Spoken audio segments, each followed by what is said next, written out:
Hi, my name is Senator George Borrello, and I'm running for re-election to the 57th Senate District. First, I want to thank you for inviting me to address you. I have the utmost admiration for those of you who are overcoming great challenges in your quest to remain independent, and those of you that are working every day to support that goal.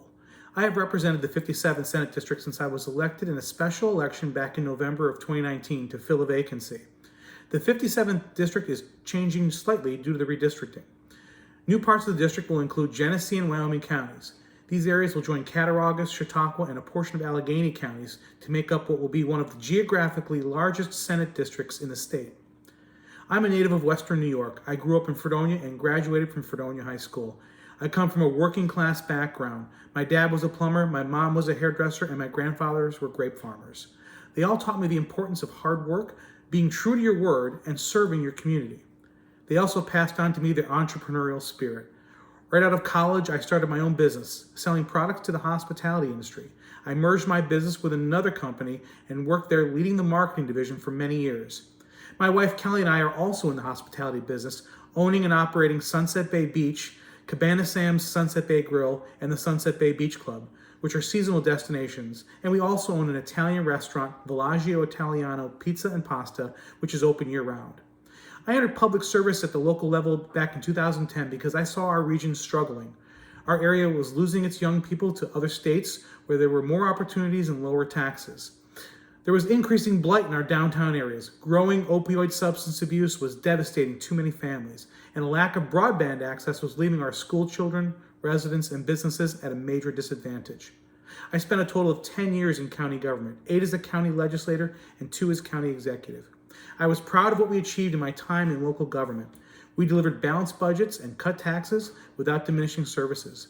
We created a multidisciplinary task force on opioid abuse that strengthened our county's response to the crisis. And we implemented innovative shared services programs which saved taxpayers money and actually won awards.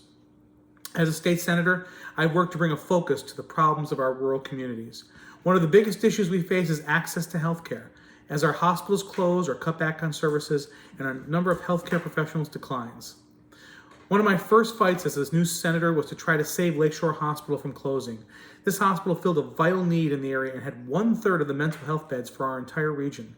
However, it couldn't stay afloat financially, so even though our advocacy delayed its closing, without more financial help from the state, it was forced to eventually close its doors. I'm working right now to help other hospitals in this region that are experiencing similar challenges. This area will continue to be a focus for me going forward. Residents of our rural communities cannot be expected to drive 2 hours for a doctor's appointment or a medical procedure. I've also worked to remove the obstacles preventing broadband deployment in our rural areas. On that front, I'm pleased to say we've had big success as the state's burdensome fiber optic tax that was preventing rural broadband projects was repealed in this most recent state budget. Another area of focus for me has been agriculture. As the ranking member of the Senate Agriculture Committee, I've traveled around the state talking to our farmers about their operations, particularly the challenges that New York State has created for them. One achievement that I'm proud of is helping to spearhead the effort to get the Farm to Food Bank program, Nourish New York, enacted into law as a permanent recurring program. This program provided funds to food banks and to allow them to purchase surplus foods from New York farms. It benefited thousands of farms and millions of New Yorkers.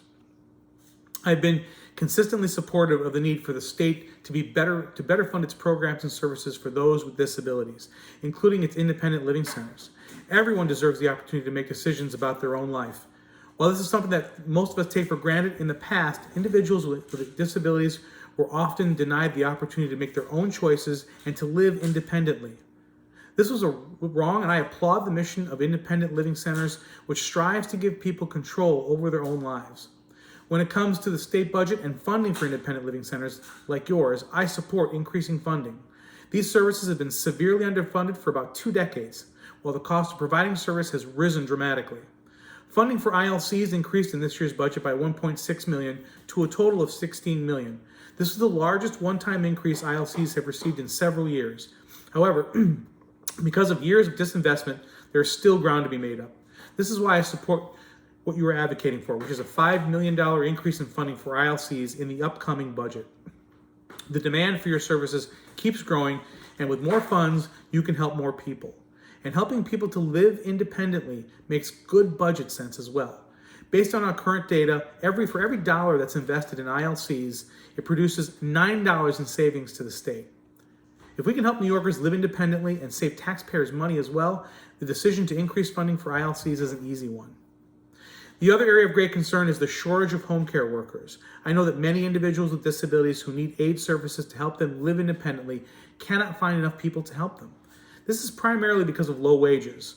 Close to 20% of home care jobs in the state are unfilled, and that need is only increasing. Wage increases approved in this year's budget have just taken effect, which is a positive step toward addressing the shortage of workers. However, it just isn't enough. I support the fair pay for home care proposal, or something comparable to that, because those who care for our most vulnerable residents shouldn't be making the same pay as those who work in jobs with not nearly as much responsibility. As a state, we need to send a message that those that are in the caring profession are valuable. And the best way to do that is to alleviate our worker shortage is by paying them a fair living wage. Again, I want to thank the Independent Living Centers of the Genesee region for this opportunity to introduce myself. I also want to thank you for the important work you do every single day to help those living with disabilities to live their lives to the fullest. And to those residents served by your program, I want to say be proud. Be proud of your efforts. Your commitment to independence and self-direction is not only helping you live a better life, but you are blazing a trail that will help those that come after you. You are all an inspiration. Thank you.